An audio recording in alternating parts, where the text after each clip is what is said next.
ಆತ್ಮೀಯ ವಿದ್ಯಾರ್ಥಿನಿಯರೇ, ಅಂತಿಮ BA ರಾಜ್ಯಶಾಸ್ತ್ರಕ್ಕೆ ಸಂಬಂಧಪಟ್ಟ ಹಾಗೆ 2 ಪತ್ರಿಕೆಗಳಿವೆ. ಒಂದು ಸಾರ್ವಜನಿಕ ಆಡಳಿತ ಮತ್ತು ಇನ್ನೊಂದು ಅಂತಾರಾಷ್ಟ್ರೀಯ ಸಂಬಂಧಗಳು. ಅಂತಾರಾಷ್ಟ್ರೀಯ ಸಂಬಂಧಗಳು ಈ ವಿಷಯಕ್ಕೆ ಸಂಬಂಧಪಟ್ಟಂತೆ ನಾನು 1 ವಾರದ ಹಿಂದೆ ಒಂದು ಕಿರು ವಿಡಿಯೋ ತರಗತಿಯನ್ನು ನಿಮಗೆ ರವಾನಿಸಿದ್ದೆ. ಅದನ್ನು ಕಳುಹಿಸುವ ಮುಖ್ಯ ಉದ್ದೇಶವೆಂದರೆ ನೀವು ಆ ವಿಡಿಯೋ ತರಗತಿಯನ್ನು ನೋಡಿ ಆಲಿಸಿ ಅದರಲ್ಲಿ ಏನಾದರೂ ನಿಮಗೆ ಸಮಸ್ಯೆಗಳಿದ್ದರೆ ಅದಕ್ಕೆ ಸಂಬಂಧಪಟ್ಟಂತೆ ನೀವು ಪ್ರಶ್ನೆಗಳನ್ನು ಕೇಳ್ತೀರಿ ಎನ್ನುವ ಭರವಸೆ ಇತ್ತು.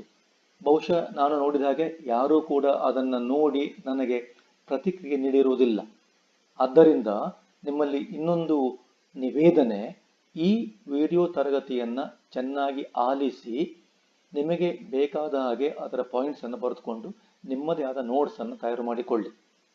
ನಾನು ಈ ಹಿಂದೆ ಅಂತಾರಾಷ್ಟ್ರೀಯ ಸಂಬಂಧದ ಅರ್ಥ ಮತ್ತು ವ್ಯಾಖ್ಯೆಗಳಿಗೆ ಸಂಬಂಧಪಟ್ಟಂತೆ ಸುಮಾರು 7 ನಿಮಿಷದ ಒಂದು ವಿಡಿಯೋವನ್ನು ನಿಮಗೆ ಕಳುಹಿಸಿದ್ದೆ. ಅದರ ಪೂರ್ಣ ಪಾಠವನ್ನು ಇದೀಗ ನಿಮ್ಮ ಮುಂದೆ ಇಡುತ್ತಿದ್ದೇನೆ. ಅಂತಾರಾಷ್ಟ್ರೀಯ ಸಂಬಂಧವೆಂದರೆ ಏನು? ನಿಮಗೆ ಗೊತ್ತಿರುವ ಹಾಗೆ ಆಧುನಿಕ ವಿಶ್ವವು ಅನೇಕ ರಾಷ್ಟ್ರಗಳ ಒಂದು ಒಕ್ಕೂಟ.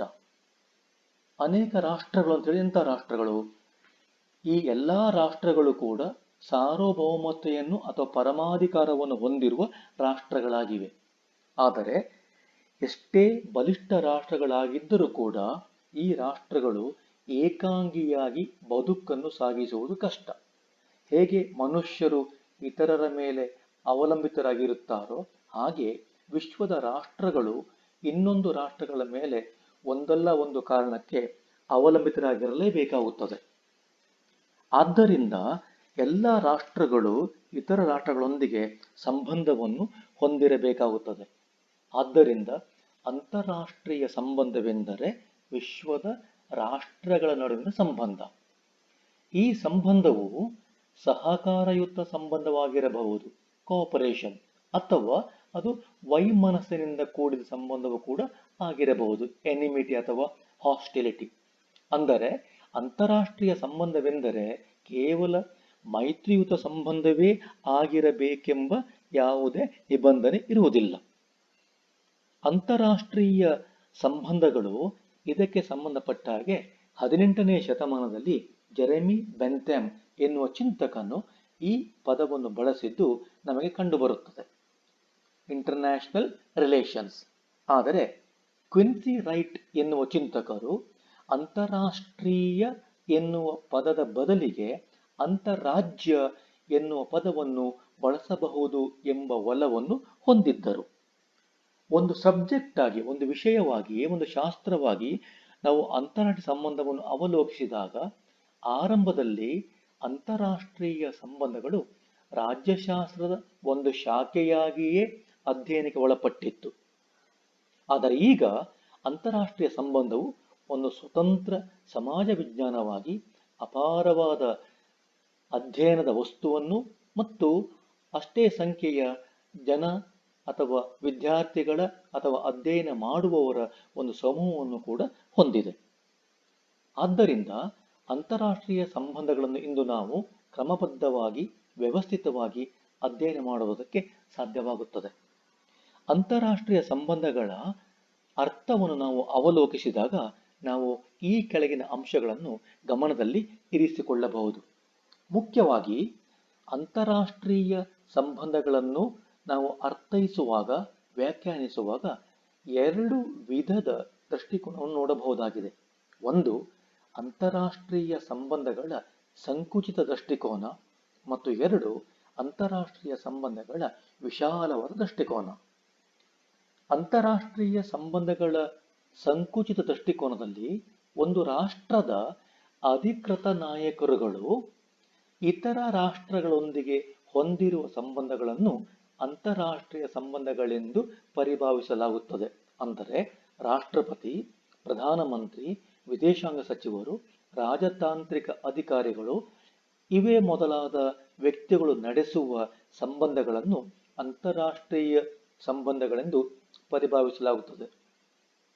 ಆದರೆ ವಿಶಾಲವಾದ ಅರ್ಥದಲ್ಲಿ ಅಂತಾರಾಷ್ಟ್ರೀಯ ಸಂಬಂಧಗಳೆಂದರೆ ಕೇವಲ ಅಧಿಕೃತ ನಾಯಕರುಗಳು ನಡೆಸುವ ಅಥವಾ ವ್ಯವಹರಿಸುವ ಸಂಬಂಧಗಳಾಗಿರದೆ ರಾಜಕೀಯೇತರ ಸಂಬಂಧಗಳು ಕೂಡ ಇದರಲ್ಲಿ ಒಳಗೊಂಡಿರುತ್ತದೆ.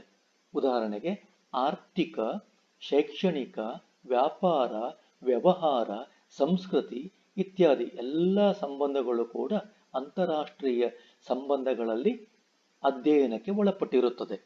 ಆದ್ದರಿಂದ ಅಂತಾರಾಷ್ಟ್ರೀಯ ಸಂಬಂಧವೆಂದರೆ ರಾಷ್ಟ್ರಗಳ ನಡುವಿನ ರಾಜಕೀಯ, ಮಿಲಿಟರಿ, ಆರ್ಥಿಕ, ಶೈಕ್ಷಣಿಕ, ಸಾಂಸ್ಕೃತಿಕ ಇತ್ಯಾದಿ ಎಲ್ಲ ಸಂಬಂಧಗಳ ಒಂದು ಸಂಕಲನವಾಗಿದೆ ಎನ್ನಬಹುದು. Meaning and definitions of international relations. International relations has been considered as the youngest branch of the study of political science. But today it has been studied as an independent discipline and also has been regarded as the youngest of all social sciences. It is also called as international politics. But remember, international relations is entirely different from international politics. It is the study of the complex and inevitable relations that exist among the sovereign nations of the world.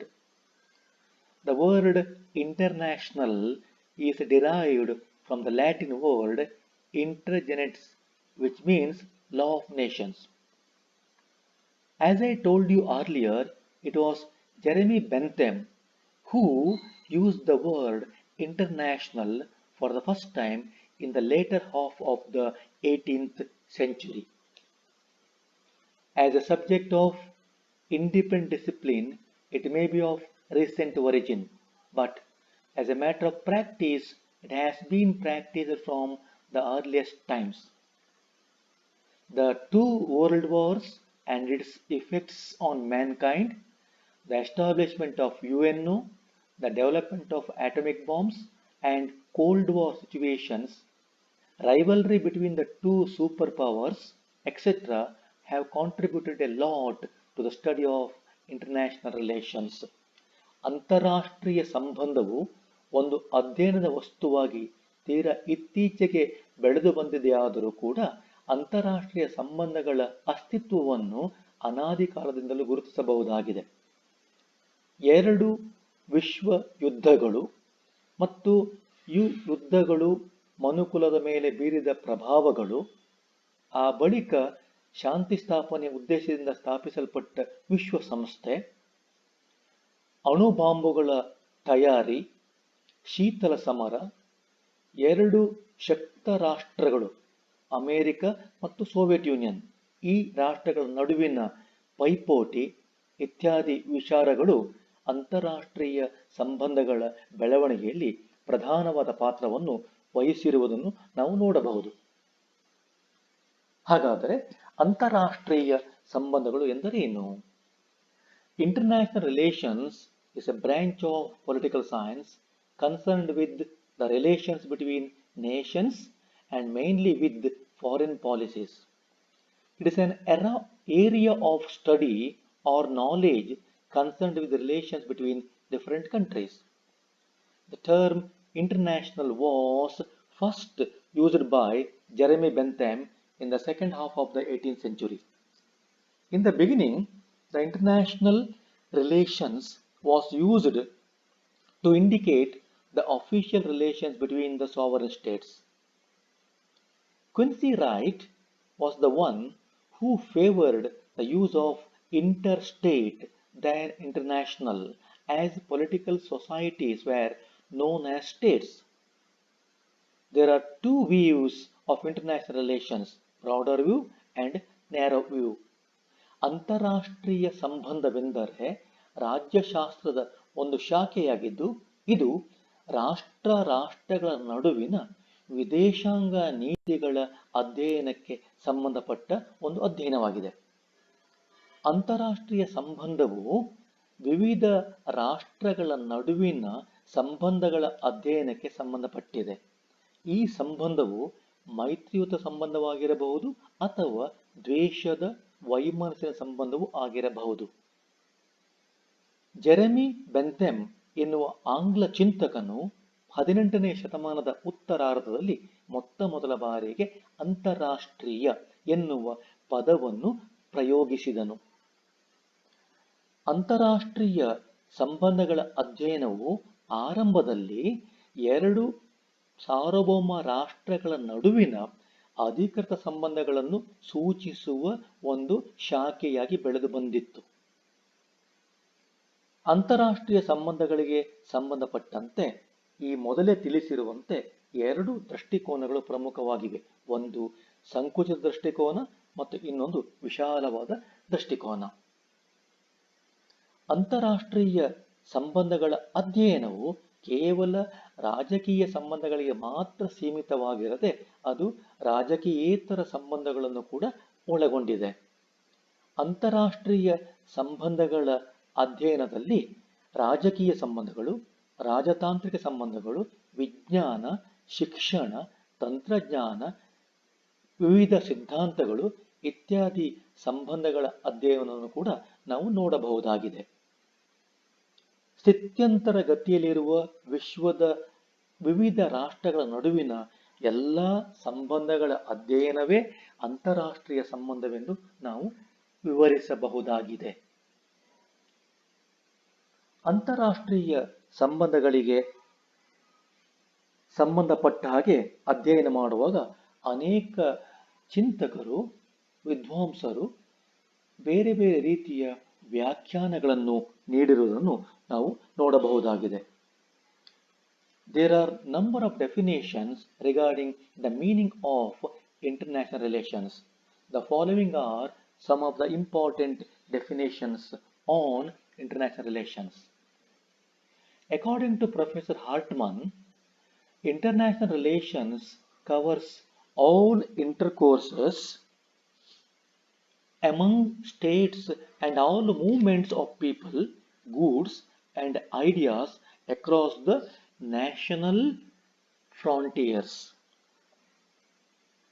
Stanley Hoffman, another important scholar on international relations, opines that international relations concerned with the factors and activities which affect the external policies and power of the basic units into which the world is divided. According to Professor Sprout, international relations is a study of all human behavior that originates on one side of a political boundary and affects the human behavior on the other side. Hartman ಎನ್ನುವ ಚಿಂತಕನ ಪ್ರಕಾರ ಅಂತಾರಾಷ್ಟ್ರೀಯ ಸಂಬಂಧಗಳೆಂದರೆ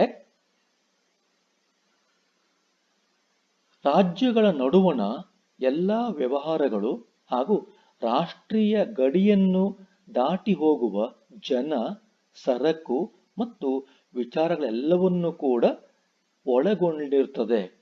ಆದರೆ ಅಧ್ಯಯನದ ಕ್ಷೇತ್ರವಾಗಿ ಅದು ರಾಷ್ಟ್ರಗಳು ತಮ್ಮ ರಾಷ್ಟ್ರೀಯ ಹಿತಾಸಕ್ತಿಗಳನ್ನು ಇತರ ರಾಷ್ಟ್ರಗಳ ಹಿತಾಸಕ್ತಿಗಳೊಂದಿಗೆ ಹೊಂದಾಣಿಕೆ ಮಾಡಿಕೊಳ್ಳುವ ವಿಧಾನಗಳಲ್ಲಿ ಅಧ್ಯಯನ ಕೇಂದ್ರೀಕರಿಸಲ್ಪಟ್ಟಿದೆ. ಅದೇ ರೀತಿ ಸ್ಟ್ಯಾನ್ಲಿ ಹಾಫ್ಮನ್ ಅವರು ಅಂತಾರಾಷ್ಟ್ರೀಯ ಸಂಬಂಧವನ್ನು ಈ ರೀತಿಯಲ್ಲಿ ವ್ಯಾಖ್ಯಾನಿಸಿದ್ದಾರೆ. ಅಂತಾರಾಷ್ಟ್ರೀಯ ಸಂಬಂಧಗಳು ಎಂಬ ಶಾಸ್ತ್ರವು ಈ ವಿಶ್ವವು ವಿಭಜಿತವಾಗಿರುವ ಪ್ರಾಥಮಿಕ ಘಟಕಗಳಾದ ರಾಷ್ಟ್ರಗಳ ಬಾಹ್ಯ ನೀತಿಗಳು ಮತ್ತು ಶಕ್ತಿಯ ಮೇಲೆ ಪ್ರಭಾವ ಬೀರುವ ಅಂಶಗಳು ಮತ್ತು ಚಟುವಟಿಕೆಗಳಿಗೆ ಸಂಬಂಧಿಸಿದೆ. ಕ್ವಿನ್ಸಿ ರೈಟ್ ರವರು ಅಂತಾರಾಷ್ಟ್ರೀಯ ಸಂಬಂಧಗಳನ್ನು ಪರಮಾಧಿಕಾರ ಪಡೆದಿರುವ ಸ್ವತಂತ್ರ ರಾಷ್ಟ್ರಗಳ ನಡುವಿನ ಸಂಬಂಧಗಳ ಅಧ್ಯಯನವೆಂದು ತಿಳಿಸಿರುತ್ತಾರೆ.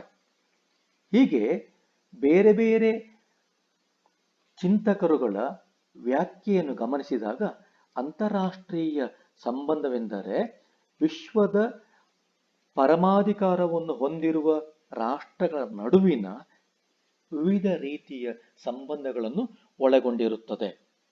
ಅಂತಾರಾಷ್ಟ್ರೀಯ ಸಂಬಂಧವೆಂದರೆ ಕೇವಲ ರಾಜಕೀಯ ಸಂಬಂಧ ಮಾತ್ರ ಆಗಿರದೆ ಎಲ್ಲ ರೀತಿಯ ಸಂಬಂಧಗಳನ್ನು ಒಳಗೊಂಡಿರುವ ಒಂದು ಅಧ್ಯಯನವಾಗಿದೆ.